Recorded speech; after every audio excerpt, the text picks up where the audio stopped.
from the BBC World Service in association with ABC and All India Radio. This is Stumped.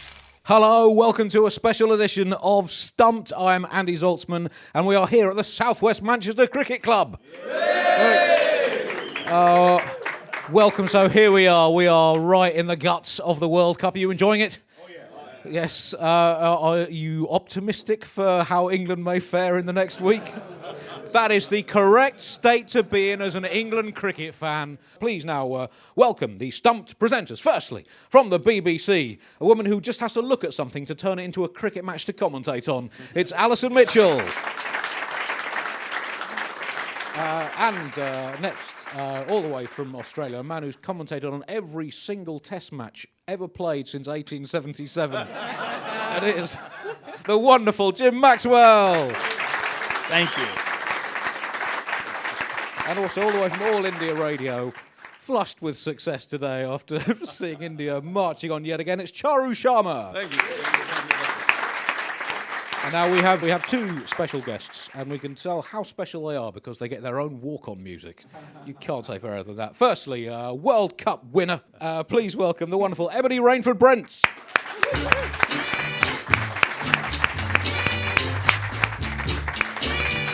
It's time to welcome our second guest, one of the great cricketers of any era. And growing up as an England fan in the 80s and 90s, this man helped teach me a very valuable lesson: that cricket is about fear and failure. Please welcome the magnificent Curtly Ambrose.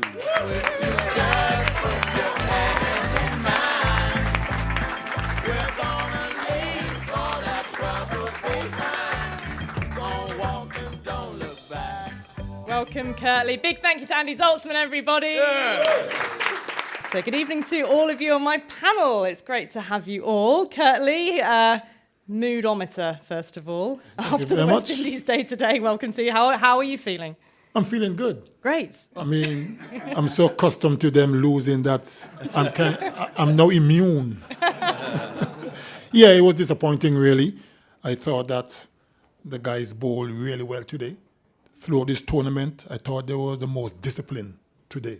And 268, I thought that was a decent score. A score they should have chased and should have gotten. However, Here we are. West Indies again, and they lost badly. I mean, the batting never really turned up. And it's so disappointing. But like I say, that is their problem, not mine. Ebs, you were at the game today as well, weren't you? Yeah, I was. Good atmosphere for the Indian fans. Oh, it's incredible, isn't it? It's not quite home conditions or home fit because you walk out to an India crowd and it's mental. I tried to get out the ground today and I just couldn't. So no, it's been brilliant and I've loved the World Cup so far. Let's just check in on the situation then in the World Cup. So we know that India are through, we know that Australia are through. Currently we know the West Indies are out. We know that Afghanistan and Sri Lanka, and South Africa rather, are out. So it's a bit of a tussle now, isn't it? England, New Zealand, Pakistan, Sri Lanka and even Bangladesh all in the hunt for squeezing up to these last four spaces, or the last two spaces to join India and Australia. Let's just focus on England then, first of all. And I mean, they just seem to be struggling to adapt, don't they? I mean, no one would have expected them to have, had that loss to Pakistan, but I think the defeat to Sri Lanka is a really damaging one, wasn't it? Yeah, they, at the moment, under some severe pressure because they're not out of the woods. I mean, they got two games remaining, one against India and the other one against New Zealand. So two of the top teams. So they have to at least win both games, at least one, to be safe. So if they lose both games and Bangladesh and Pakistan continues to win, then England is out. So I reckon that it's not going to be easy for them. The pressure alone, they have to try and beat India, which is not going to be easy. But do they have enough players to do it? Of course they do. But they got to play much better. What's your reading of the situation, Ebs, as it stands in terms of the tournament picture? Yeah, well, I'd say one thing that's come back to haunt us, and I know we don't want to go on it too much about it, but Alex Hales, because Jason Roy's picked up a bit of an injury, and if we're honest, Vince, who is I love him as a person, he's one of the most beautiful to watch, But it frustrates you when you sort of see that. And I think there is a hole if Jason Roy isn't fit on Sunday, I get nervous for will we put enough runs on the board? Will we get the start that we need? You know, the players are quality. I think it's about pressure. And I'm worried that India crowd, if I'm honest, it's going to be 99.999% India fans. I don't know how you handle that atmosphere. You can pray for England. I'm not doing no praying. West Indies are already gone, so there's no praying for me. So you're going to be holding a glass of champagne. You can sit back and relax. How do you counter that though, Charu, when England are going to be up against a wall of Indian noise? Well, I think it's going to be 99.5.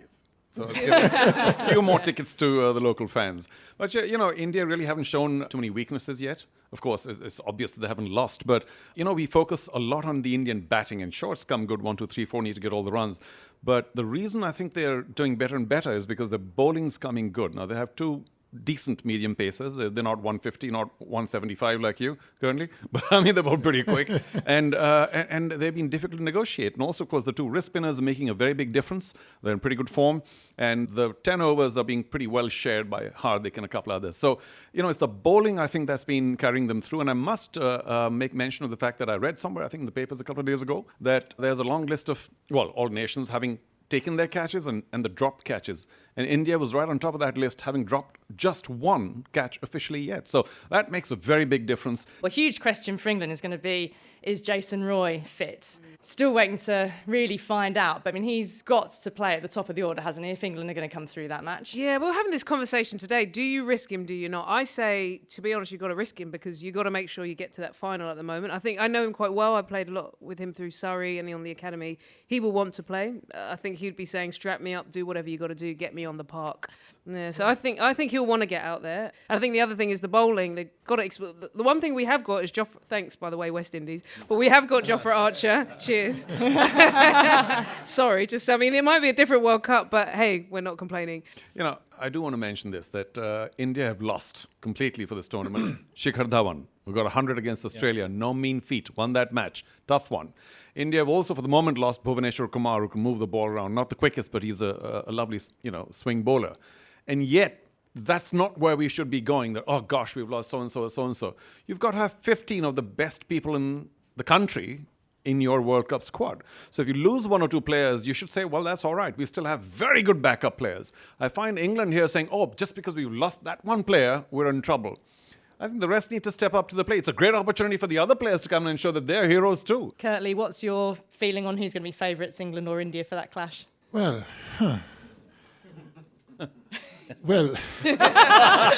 Just go for it, Curtly. Come on, no sitting on the fence. no, I think India are going to start favourites because they've won all the games. So their confidence is sky high. England, on the other hand, have lost a couple and they're on the verge of being eliminated. It's a game they have to win. Yeah, and that's really where Owen Morgan, I feel, has been a great strength for England to free up the players. However, I was a bit concerned, I don't know about others who might have seen the post-match press conference after the last game, that I thought Morgan was tetchy, which is unlike him, and a bit of sarcasm dripped from his lips, which also didn't seem like him as well. So that concerns me a little bit if he's starting to actually feel that pressure of 3 defeats. The other thing that Owen Morgan has said recently, of course, was that when it came to David Warner and Steve Smith, he was not going to discourage or encourage, in fact, just let the fans boo or not as they wanted. Jim, let's come to you on this one then. How have you felt that Warner and Smith have been received, and has any of that sat uncomfortably with you? What's your verdict? To be honest, I think the more anyone boos, particularly David Warner, but also Smith, the better they'll play. So keep booing if you want to lose the World Cup and also the Ashes. Because these two players are exceptional. I mean, I've seen a lot of blokes bat. Smith in his best form, which he was in during the last Ashes in Australia. He's playing more like I would imagine Don Bradman was able to play, in that he can manipulate and manoeuvre the ball to all parts of the ground. He's got extraordinary hand-eye coordination, a great eye, and any time he gets in any match, the man's got the kind of hunger that would put a hamburger joint out of business. He wants, like Warner, to have some redemption for what some have seen as a sin or an error. that occurred last year. So it's big payback time, don't worry. From the BBC World Service, this is Stumped on All India Radio. Jim, in terms of how that top four might well shake up, Pakistan very much in the hunt, aren't they? They're having an incredible sort of turnaround from where they were and defeat to India. They're rising again. Well, yeah, they're mercurial, always mercurial. They can be a shambles and they can be brilliant. And when they're good, they're pretty good. But isn't it amazing the way Pakistan's World Cup is eerily mirroring the 1992 tournament? A terrible run, change of fortunes, and they could they be turning it on at the right time? Yeah, just like Jim said, they're kind of team that they could be the best team in the world today and the worst tomorrow. They're just like West Indies.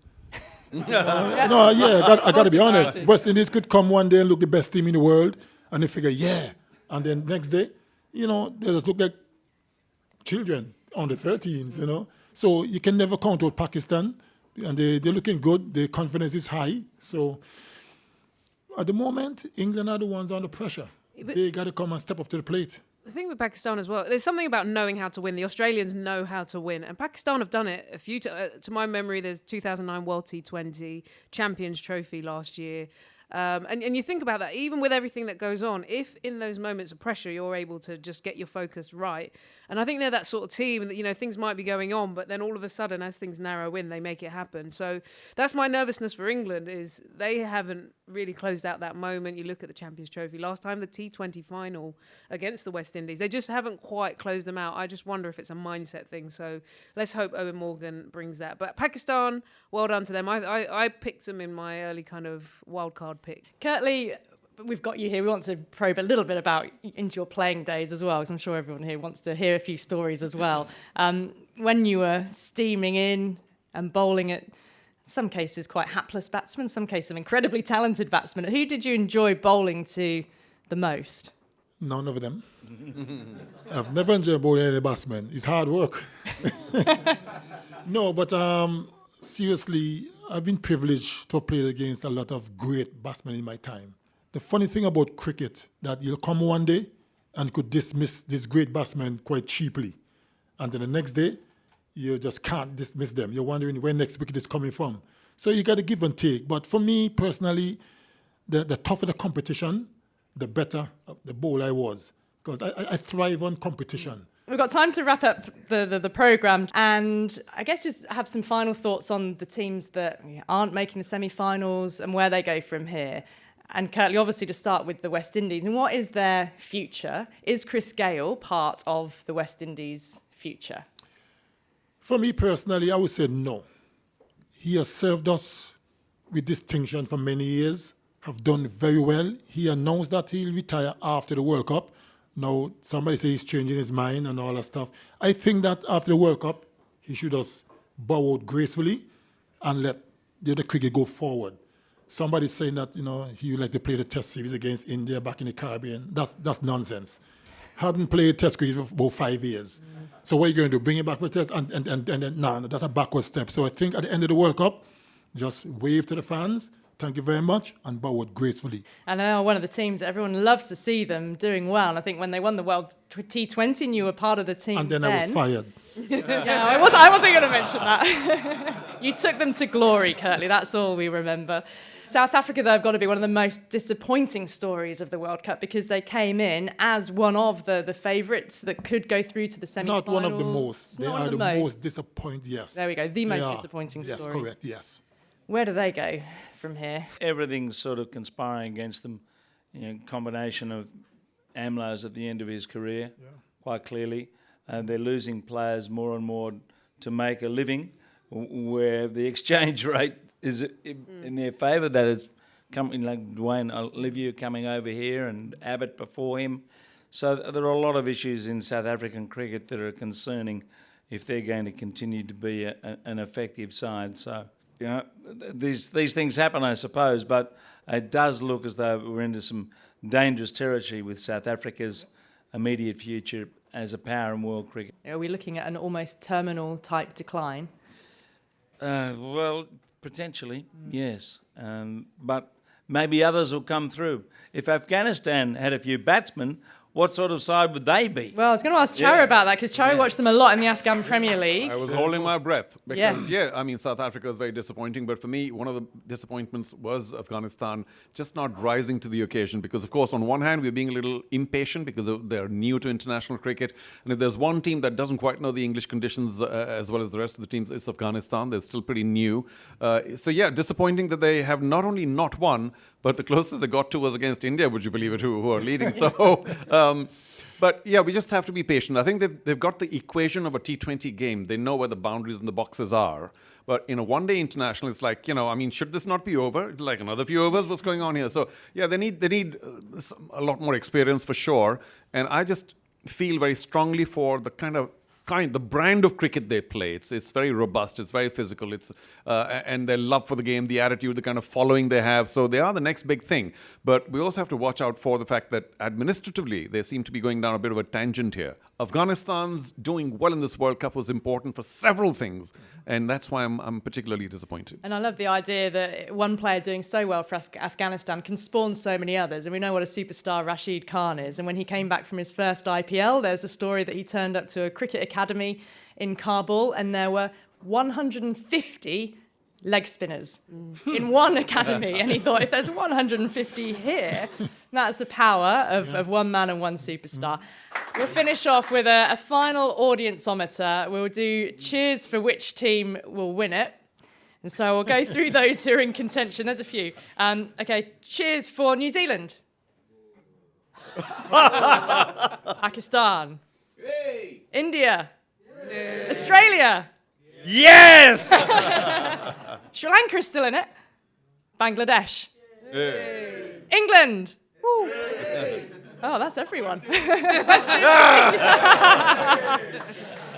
Thank you so much for having us here at the South West Manchester Cricket Club. You've been a fabulous audience. Thank you so much for coming out tonight. Thank you to my regular co-hosts, Charu Sharma and Jim Maxwell, and our special guests, Ebony Rainford-Brent and Sir Curtly Ambrose. Thank you very much, everybody. Good night. Thank you very much. Thank you. Thank you.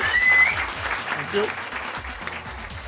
Stumped is a BBC sport production for the BBC World Service in association with the Australian Broadcasting Corporation and All India Radio.